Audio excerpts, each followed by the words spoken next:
paz do Senhor. Jesus ressuscitou. Aleluia!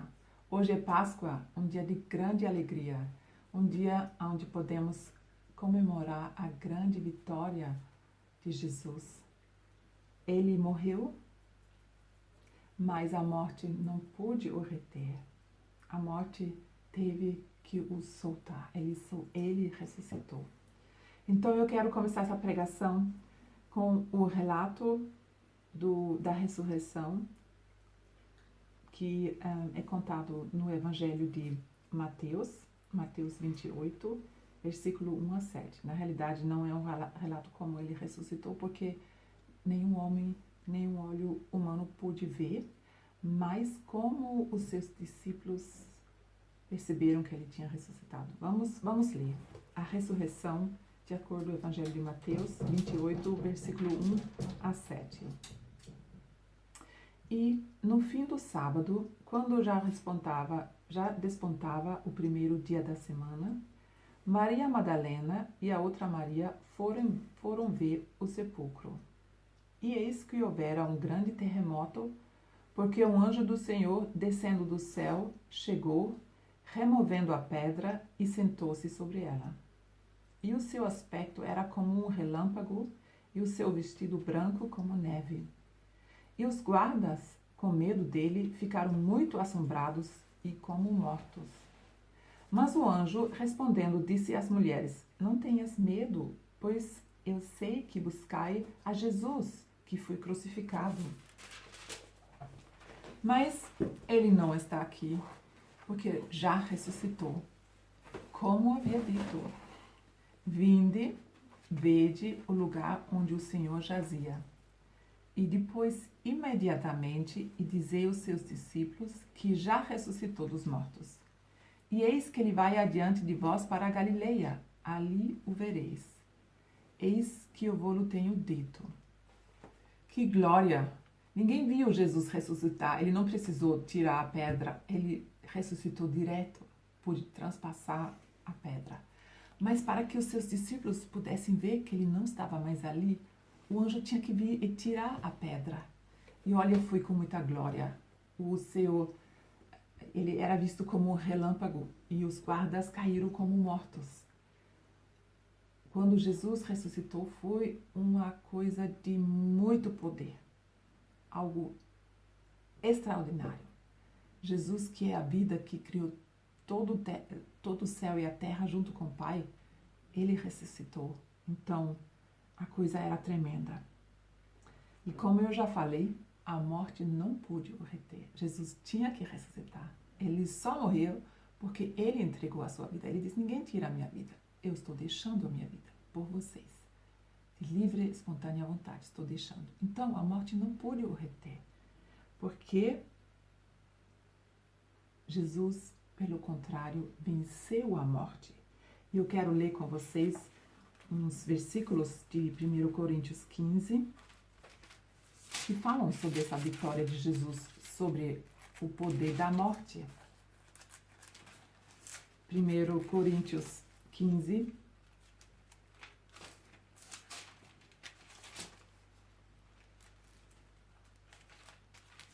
versículo 54, segunda parte, parte B, e 55.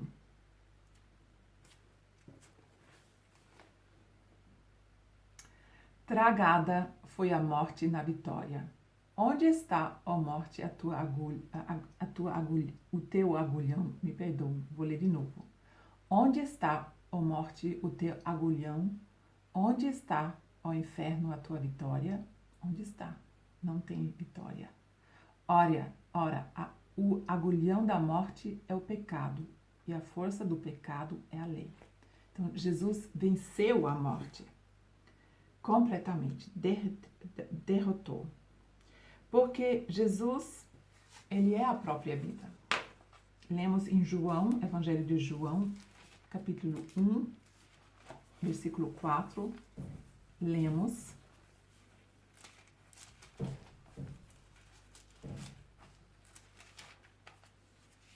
Evangelho de João, capítulo 1, versículo 4.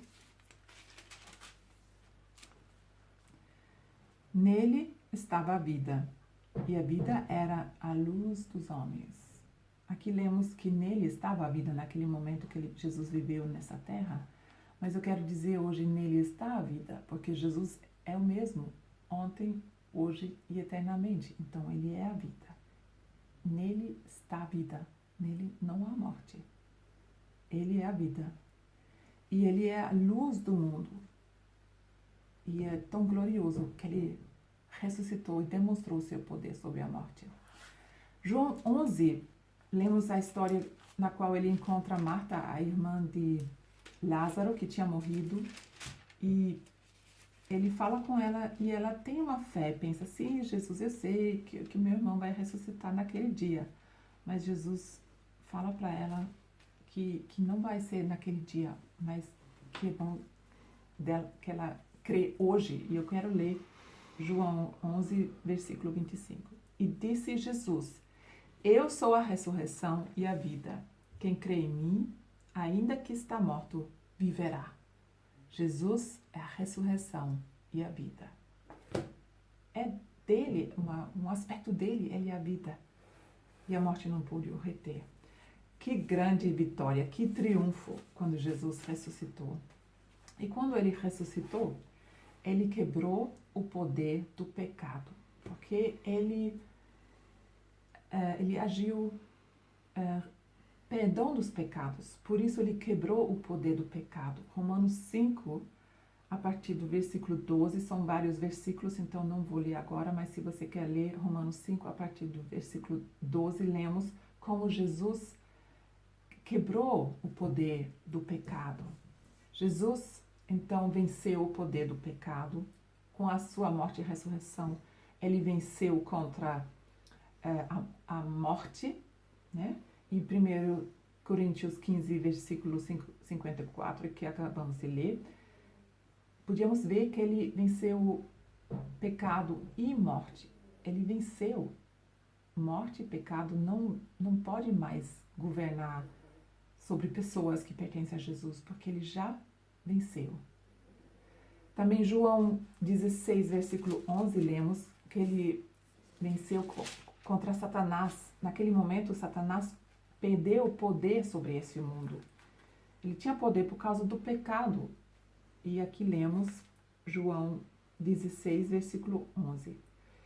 E do juízo, porque já o príncipe deste mundo está julgado. Ele já está julgado, já perdeu o poder. Todas as pessoas que pertencem a Jesus, que receberam perdão dos seus pecados, não estão mais debaixo do poder de Satanás. Quem ainda está debaixo do seu poder é outra coisa, mas quem tem Jesus como seu Senhor, recebeu o perdão dos pecados, já pode ver que Satanás já foi vencido. E o que Jesus mais fez com a sua morte e ressurreição foi a reconciliação. Para mim é o mais importante. Romanos 5, versículo 10, lemos sobre essa reconciliação, que é tão importante para nós, crucial.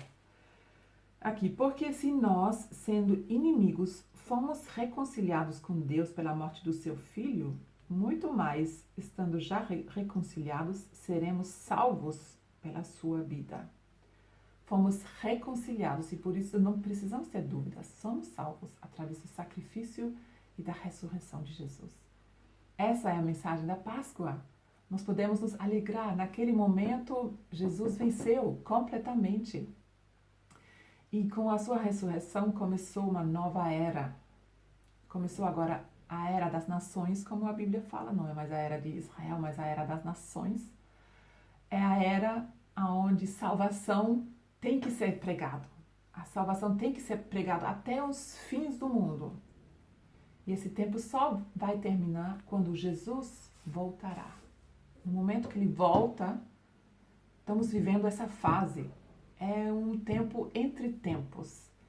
É um tempo onde Jesus, na esfera espiritual, já alcançou vitória, já é rei vitorioso, mas um tempo onde nessa terra a sua vitória ainda não é vista completamente. A sua vitória só pode ser vista através de você e de mim, através de pessoas que aceitam Jesus como rei, que aceitam o sacrifício de Jesus, que aceitam que Ele é Senhor e que já aceitam de viver com Ele nessa esfera espiritual, como lemos em Efésios. Então, essa era é a era da igreja, de você e de mim. E nós temos um papel nesse tempo. Nós devemos cumprir o papel que Jesus cumpriu estando Ele na terra, antes dele sofrer, morrer e ressuscitar. Ele veio para nos mostrar o Pai. Ele veio para que o céu viesse para a terra, para que as pessoas que não conhecessem a Deus pudessem, através dele, através da sua vida, seu ensino, suas palavras, seus milagres, ver o céu, para que eles pudessem crer. E essa é a nossa tarefa. Enquanto Jesus não volta, devemos pregar. E temos acesso a essa vitória. Em Jesus já temos vitória sobre tudo. A única coisa que ainda temos que lutar, nós ainda temos que lutar contra a nossa velha natureza. Temos que lutar contra isso. Ainda não somos, não podemos ver ainda a glória de Jesus. Às vezes somos perseguidos, mas espiritualmente já temos acesso a toda a vitória de Jesus. É um tempo entre tempos, esse tempo que vivemos. E o nosso chamado é trazer luz para as trevas, trazer esperança para as trevas, para as pessoas que não o conhecem ainda. Ainda estamos, às vezes, fracos, mas podemos ser fortalecidos cada dia através da sua palavra, do seu espírito, e buscamos isso, e podemos nos fortalecer no espírito para poder fazer grandes coisas. Estamos vivendo no tempo da igreja, um tempo específico, e Pedro mesmo reconheceu, segundo Pedro 3, versículo 9, sabe, os primeiros discípulos, como Jesus, quando subiu para o céu, disse, como eu estou saindo, eu também voltará. Eles pensavam que era uma questão de meses, talvez anos, e todos eles esperavam ver Jesus ainda vivos. Mas o tempo se passou e Pedro pôde reconhecer que Jesus nunca tinha planejado de vir já tão cedo, mas que ele tinha um plano para esse tempo.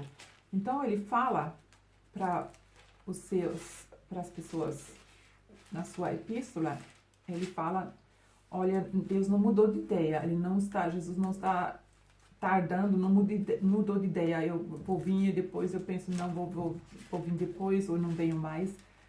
Mas ele fala, é por sua grande misericórdia, segundo Pedro 3, versículo 9.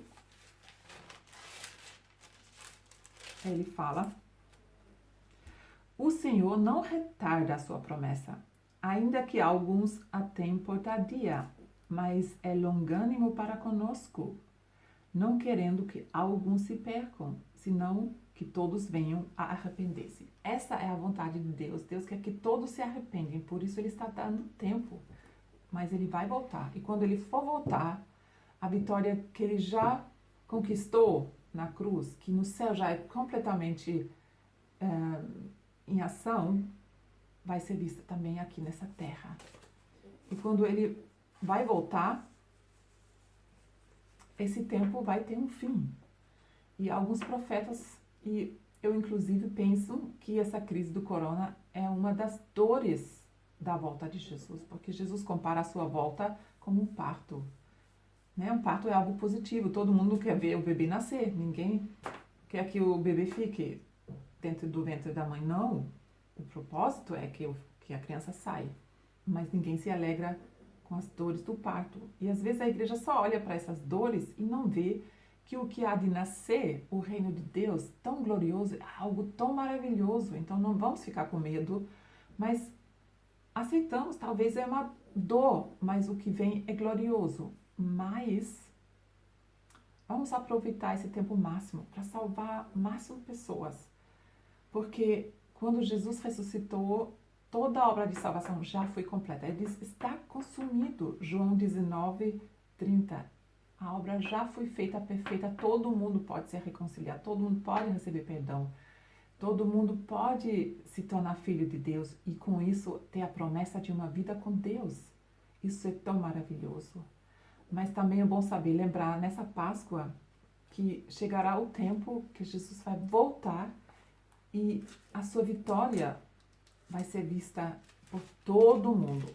E eu quero então terminar lendo essa parte de Apocalipse 12, capítulo 12, versículo 10. Apocalipse 12, versículo 10.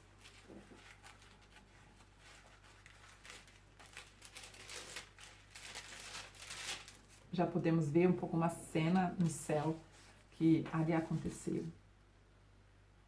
E uma grande voz no céu que dizia: agora chegada está a salvação e a força e o reino do nosso Deus e o poder do seu Cristo, porque já o acusador de nossos irmãos é derrubado, o qual diante do nosso Deus os acusava de dia e de noite. Agora é chegada a salvação, mas salvação nesse aspecto futuramente, quando Jesus vai voltar, significa uma redenção, significa que todo mundo, a criação inteira vai experimentar essa salvação, que Jesus nos salvou da consequência do pecado, e isso vai ser glorioso. Então eu vos desejo uma Páscoa abençoada. Quero ainda orar. Deus, a tarefa que o Senhor confiou nas nossas mãos é tão gloriosa, porque a vitória do seu Filho é tão gloriosa, porque a mensagem é tão gloriosa. O Senhor quer reconciliar as pessoas consigo e quer nos dar um novo destino, um futuro com o Senhor no céu. É tão maravilhoso isso, Pai. Eu quero pedir que a sua alegria, a alegria da salvação, a alegria de ser teu filho, tua filha, nos enche nessa manhã. E eu quero pedir, Espírito Santo, nos enche com teu poder, porque precisamos do teu poder para poder cumprir essa missão, sermos enviados embaixadores do céu nessa terra. As pessoas não podem te ver ainda, não podem ver a tua glória, mas nós já vemos a tua glória, a tua vitória. E somos enviados para falar para as pessoas dessa grande vitória que o Senhor alcançou na cruz através da sua morte e ressurreição. Queremos te louvar para sempre. Nossa vida queremos entregar nas tuas mãos, queremos viver para ti, Pai. E queremos te glorificar, Pai. Protege cada um de nós, nos abençoa, nos guarda, Pai. E nos deixa ser uma bênção. Amém. Amém. Até logo. Eu espero que essa crise passe logo, para que a gente possa cultuar juntos logo, logo. Amém.